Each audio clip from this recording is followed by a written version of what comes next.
Amis de la Fourgonnette Story, bonjour! Bonjour à tous. Alors, vous nous avez posé vos questions. Bravo, félicitations. On y répond. On a classé ça dans un ordre comme on a voulu. Absolument. Hein, c'est surtout toi qui as décidé. C'est moi qui ai décidé, voilà, puis c'est tout. Mais on va répondre à toutes les questions. Alors, premier chapitre, on va dire le fourgon. Première question, pourquoi avez-vous acheté un fourgon plutôt qu'un camping-car? Ah bah déjà, on se posait même pas la question du camping-car, c'était ou un van ou un fourgon déjà, nous dès le départ. Et puis, pas de camping-car parce que on n'a pas de garage, on n'a pas non plus spécialement la place. Pas vraiment de place. Voilà, donc nous on voulait commencer petit. Voilà, on a d'abord réfléchi en premier au van, ouais, qui nous plaisait bien, l'inconscient collectif, le combi Volkswagen, etc. Années 70, cool. Ouais, mais rapport qualité-prix très en défaveur, parce que quand même très cher. Pas de WC, pas de toilette, pas de douche, pas beaucoup de place à l'intérieur pour les rangements.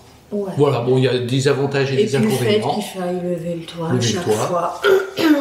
Il y a plein certainement d'avantages, mais nous on a mis tout ça dans la balance et on a préféré le fourgon dans un premier temps. Après, demain, qu'est-ce qu'on aura? Après-demain, on ne sait pas. Maintenant, on se dit un camping-car, c'est bien. C'est certainement bien aussi. Donc la fourgonnette deviendra peut-être autre chose dans quelques années. On verra.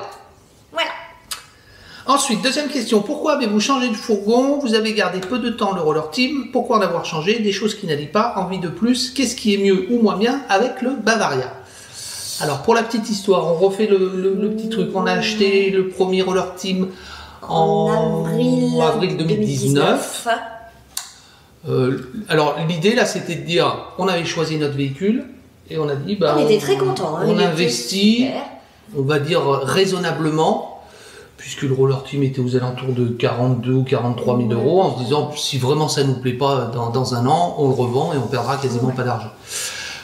Avec le temps et nos premiers mois de route, on a fait à peu près 10 000 km. En 6 mois. En 6-8 mois. On va dire que ça nous a plutôt bien plu. Bien plu, ouais. Voilà. Et puis après, on s'est dit, maintenant que ça nous plaît bien, peut-être qu'il y a des choses qui nous manquent dans ce véhicule. Donc pourquoi le Bavaria? On n'était pas spécialement prêt à changer non plus, quoi. On a été voir Cyril et Eddy à Lyon, et là c'est encore Cyril qui nous a embobiné, bien sûr. Non, pas embobiné. Non. Moi, le Switch, on a eu un coup de cœur. On a eu un coup de cœur sur effectivement le Bavaria, sur l'aménagement intérieur qui était vraiment très très joli.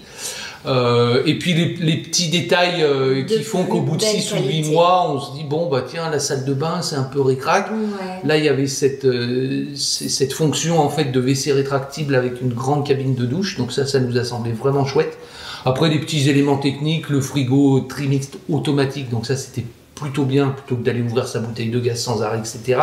Sur la Ticane, on avait aussi ce petit problème de casquette qui la casquette, voilà, la tête 3 fois. Qui était, alors même si il y a des gens qui s'en oui, réjouissent, mais tout à fait. Bon, après, c'est vrai que ça fait un espace pour ranger encore un peu plus grand, mais ça, c'était pas mal. Moi, je trouve que c'est bien, ça agrandit un peu l'espace, ça fait vraiment quelque chose d'un peu plus lumineux. Et puis tout ce qui était après finition, c'est un petit peu... C'est plus haut de gamme, voilà. Et la grosse technique que moi je voulais, c'était la sortie de cette boîte auto Fiat, la vraie boîte auto, pas la boîte robotisée. Et puis voilà, on est parti, on a changé, et puis on va essayer de le garder plus d'une année, celui-ci.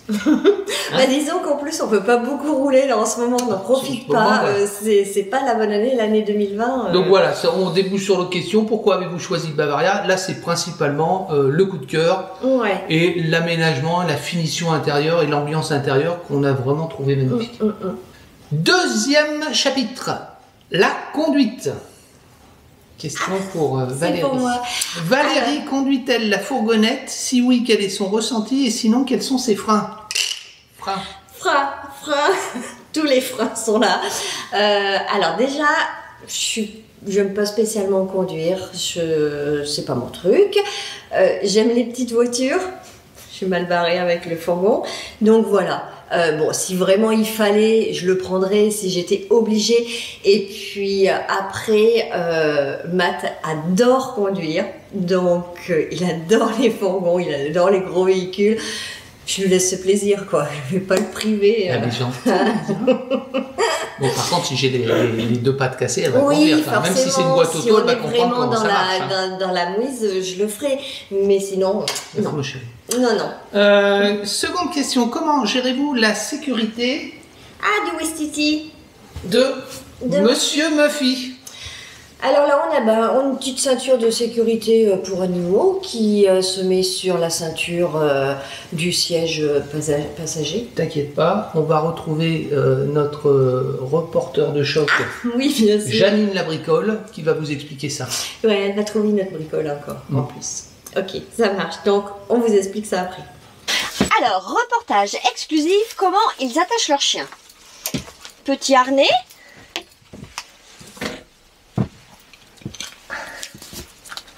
La ceinture de sécurité du côté pour enclencher dans la ceinture. Hop. Avec le mousqueton et après ça se règle et le chien est bien attaché. Alors, avez-vous prévu d'équiper la fourgonnette de chaînes ou de dispositifs équivalents pour un usage hivernal ou pour faire face à une situation compliquée en pleine nature sur sol humide? Alors pas du tout. La question ne se pose pas. Parce que Valérie... Nous n'aimons pas la neige. Et moi non plus, du coup. Voilà, donc c'est vraiment pas notre truc. Nous, le fourgon, on le prend pour aller chercher le soleil. Ouais. Et en cas de sol mouillé ou de choses comme ça, il y a le Traction Plus qu'on a pu essayer, qui est plutôt efficace. Mais vous ne verrez jamais la fourgonnette à Val d'Isère. Voilà, c'est pas possible. Ou sinon, ça sera une vidéo de sketch et de gags, de glissade et de roulade. Alors, maintenant que vous avez pas mal roulé avec, avez-vous remarqué quelques petits défauts sur la boîte automatique? Eh ben non, pas du tout. Non, attendez, super pas du tout. C'est hyper fluide. Alors j'en ai eu pas mal des boîtes auto, mais ça fait vraiment partie des très très bonnes boîtes automatiques. J'ai essayé les trois modes. Il y a le Eco, le Drive, le Sport entre guillemets. C'est hyper bien. Voilà. Donc alors c'est un budget. Si c'est quelque chose que vous aimez, il ne faut pas hésiter. En tout cas sur la boîte auto Fiat, elle est parfaite. Y a-t-il un entretien spécifique avec la boîte auto? J'en sais rien. Voilà, vous allez voir qu'au niveau technique, on a quelques lacunes. Hein, on peut appeler ça comme ça. En mécanique, j'ai jamais dû ouvrir un capot. En fait, ça m'intéresse pas. Désolé. Donc, je pense que par rapport aux autres boîtes auto que j'ai eues, le fonctionnement est le même. C'est-à-dire qu'on fait une vidange tous les 30 ou 40 000 km et puis c'est tout. Et si c'est pas le cas, je vous le dirai. Et quelle est la consommation moyenne avec la boîte auto? Alors, petite vidéo du compteur qui va vous expliquer. On a fait pour l'instant un peu plus de 5000 ou 5000 km. J'ai jamais reseté l'ordinateur de bord depuis le début pour avoir justement cette notion-là. Donc vous allez découvrir ça par ici. Troisième chapitre, parking hivernage. Alors, avez-vous prévu une protection particulière de la fourgonnette contre les intempéries quand elle est stationnée chez vous? Eh ben, non. Non. Alors chez nous, on n'a pas de garage pour les voitures, donc on n'en a pas pour la fourgonnette. La question s'est pas posée pour la Ticane puisque on l'avait déjà rendue. Donc l'hiver dernier, nous n'avions pas de véhicule. Là cette année, ce sera pareil. Il va rester garé. Il est garé sur le côté. Alors voilà, nous on n'a pas d'ambition particulière de protéger le fourgon. C'est de la tôle, c'est fait pour. Voilà. Ouais. Donc chacun son choix. Quel est votre retour d'expérience en termes de circulation en ville, stationnement dans des zones touristiques ou camping sauvage? Alors, c'était aussi un peu le choix du fourgon, c'est-à-dire pouvoir rentrer dans les centres urbains facilement, puisque c'est la camionnette du plombier, donc il faut bien qu'elle puisse aller réparer le centre-ville. Se garer, c'est pas toujours simple, 6 mètres, mais on trouve toujours une place. À Biarritz, on a trouvé... il n'y a pas de souci. Certaines zones touristiques sont plus contraignantes que d'autres. Mais au final, on trouve toujours un endroit pour se garer. Donc c'est vrai que c'est, je pense, un des gros avantages du fourgon, c'est quand même l'aspect relativement compact. Et on a l'application aussi, Park Fortnite, pour oui, si on veut trouver un petit endroit, parking. C'est vrai qu'assez souvent, on s'en sert pour manger, dans une ville pour dire où est-ce qu'on peut se garer tranquillement. On a les gestions de hauteur, les endroits où on peut aller. Et c'est vrai que régulièrement, on a trouvé des endroits pour stationner assez simplement. Avez-vous des craintes en termes de sécurité et de vol de véhicules? Alors, pas du tout. Non. Voilà, alors soit on est des éternels naïfs et optimistes, mais on n'a pas spécialement de système anti-vol ou d'alarme. On fait attention, on ferme le véhicule, on est en règle générale garé avec quelques véhicules autour. Ou si c'est en pleine forêt, c'est en pleine forêt. Voilà, il n'y a pas de... Après, on est assuré. On ne se prend pas trop la tête en disant on peut le laisser ici, on ne peut pas, etc. On fait attention, mais sans non plus que ça devienne une obsession. Alors, chapitre numéro 4, l'organisation de la vie à bord du véhicule. On va retrouver Jean-Michel Testeur qui vous parle de la dimension du lit. Bonjour, Jean-Michel Testeur. Je suis là pour vous pour prendre les dimensions du lit. 135 par 186. Plutôt pas mal. Et on retrouve Jean-Michel Testeur à nouveau qui nous parle de la dimension de la soute. C'est pour un test. Alors, combien mesure la soute? Attention, c'est parti. 48,6 en hauteur. 72,4 en largeur. Et n'oublions pas le tiroir de soute qui fait environ 17 cm et demi d'auteur utile. À vous les studios. Nouvelle question, comment avez-vous organisé le rangement dans la soute de la fourgonnette? Alors, faut bien avouer, on n'est pas très bon. Hein, pour l'instant, on n'a pas non plus grand-chose, on n'emmène pas grand-chose. On a envisagé d'acheter d'autres choses, style nos trottinettes. Ouais. Donc, là, ça prendra un peu plus de place, on va peut-être s'organiser autrement. Mais bon, à part pour l'instant, tout est dans des sacs. Notre table, on n'a pas non plus 50 000 trucs à emmener, quoi. Pour l'instant, on parle de 10-12 jours au maximum, donc bon, c'est relativement simple. On retrouve Jean-Michel qui vous montre la soute. C'est encore Jean-Michel Testeur. Alors, on a demandé pour la soute de la fourgonnette comment ça se passait.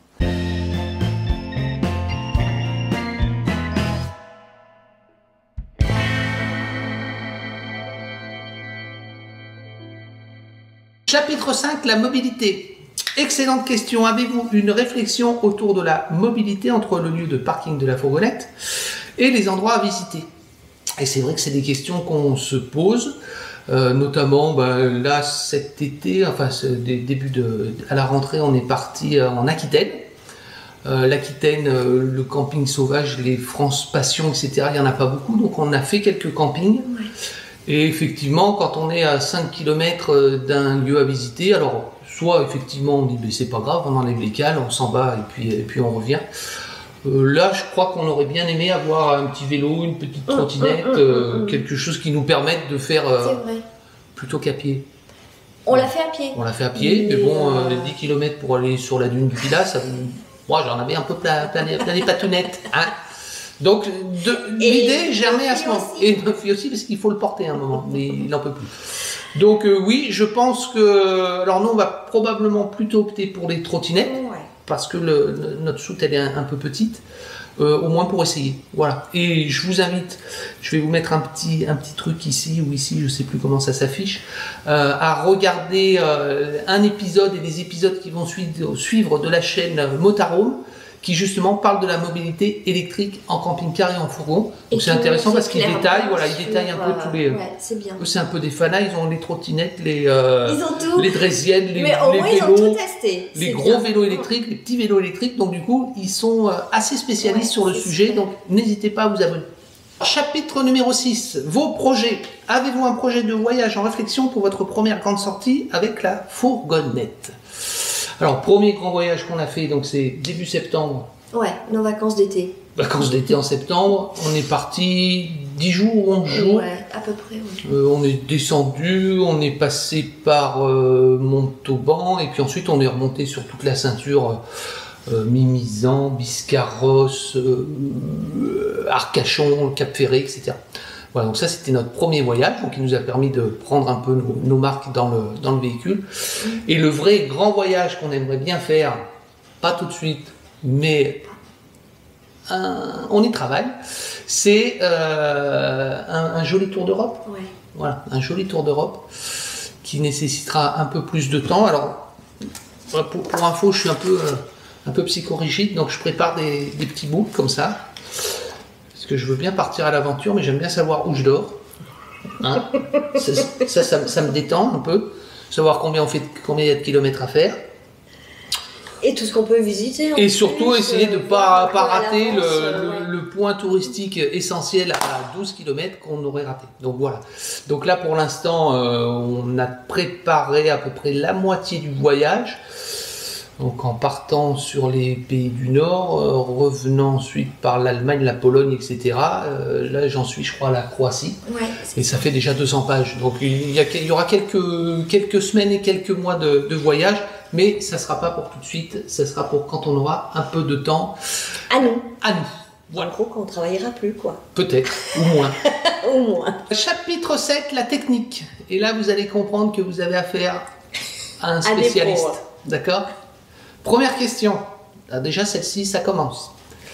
Une vidéo est sortie hier sur Instant Camping Car. Ils ont parlé de nouveaux véhicules équipés d'alternateurs intelligents et apparemment ce n'est pas le top. Donc question, est-ce que vous en êtes équipé et avez-vous un DC-DC pour remédier à ce problème? Alors, on ne comprend pas la question. Quelle est la question? Madame, je démarre le véhicule, j'ai de l'électricité. Non, en fait, on ne sait pas. On parlera peut-être après d'autonomie.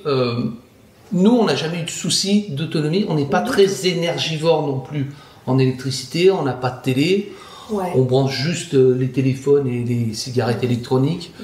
Donc quand on s'en va le lendemain, on a pris 12% de l'énergie globale du véhicule.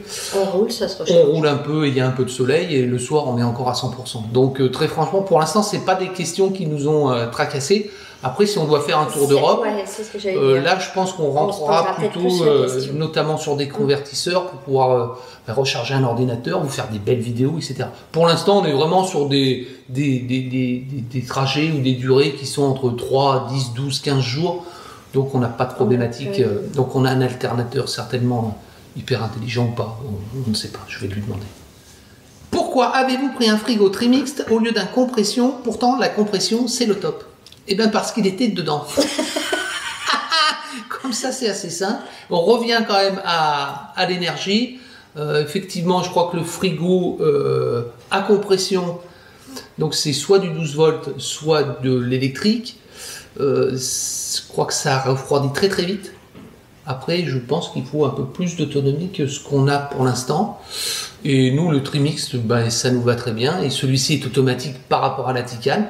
Donc effectivement, quand on s'arrête, en fonction de... On a branché, on n'est pas branché, on a du gaz, on n'a pas de gaz. Ouais, il choisit automatiquement son énergie.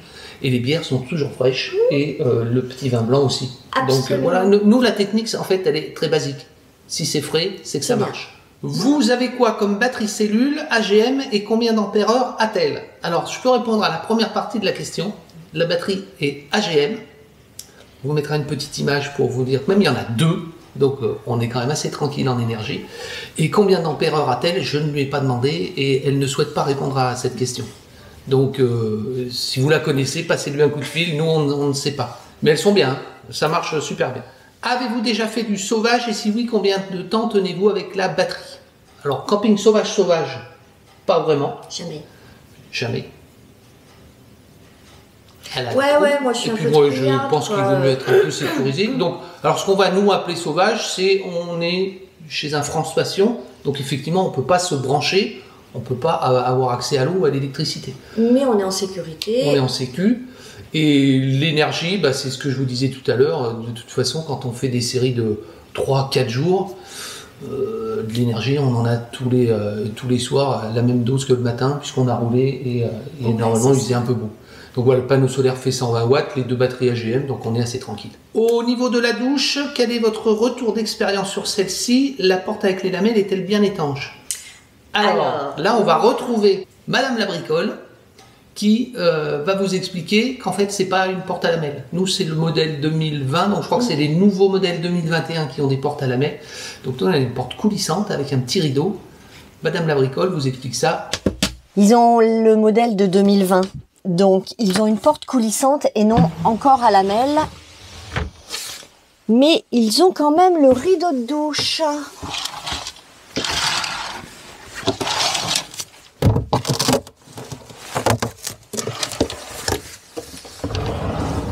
Bonne douche. Je me rappelle que vous... non, je ne me rappelle pas. La personne ne sait pas en fait. Elle ne se rappelle pas si nous en avons parlé, mais elle croit que nous avons un chauffage et chauffe-eau à gaz. Bravo, c'est vrai en plus. Pourquoi ne l'avez-vous pas pris au gasoil? Eh bien parce que c'est comme le frigo, c'était livré dedans. Mais du coup on avait toutes ces options. On a les deux expériences, puisque la Ticane était sur le gasoil. Celui-ci est sur le gaz et en fait il n'y a aucun changement, aucune différence. Là on a mis le chauffage en marche pour voir si ça fonctionnait quand on tourne les vidéos à l'intérieur du fourgon. Et ça chauffe très bien. Ça chauffe très bien, très vite. L'eau est chaude à peu près dans le même temps. Ouais. Alors après effectivement peut-être que sur le gasoil on a un sentiment d'autonomie plus importante, puisque à part tomber en panne d'essence on aura toujours du chauffage et de l'eau chaude. Ouais, après, bouteille de gaz 2 fois 13 kg, je crois que... Il faut vraiment en vouloir pour tomber en panne. Voilà. Entre les deux fourgons, on n'a toujours pas fini la première. Ouais. Donc on en a 2, la deuxième est là, bon, il nous reste à peu près un quart dans le... Mais on n'en mange pas beaucoup de gaz. Oui. C'est ça. Hein. On n'aime pas le gaz. Bonjour, j'ai quasiment le même fourgon et je trouve qu'il s'affaisse un peu à l'arrière. Pensez-vous effectuer une opération sur les suspensions? Si oui, boudin gonflable, Sumo Spring, renfort de lame JSA. Eh bien là, pareil, je ne sais pas. Non, on n'a pas de... Après, on l'a pas non plus chargé énormément, on n'a pas non plus roulé énormément. Peut-être que... ça pareil, à terme, c'est peut-être plus sur des grands voyages ou si on avait vraiment besoin de mettre, je sais pas, des scooters dans la soute. Mais là, pour l'instant, non, on a un véhicule qui est plutôt performant, qui a une bonne assise, qui est souple. Donc, non, c'est pas quelque chose qu'on a envisagé pour l'instant. Votre réservoir d'eau grise est-il isolé? Oui, on retrouve Jean-Michel qui vous montre ça. Rebonjour, à nouveau Jean-Michel Testeur. Effectivement. Les eaux grises sont isolées. Je vais tenter de vous montrer ça tout de suite.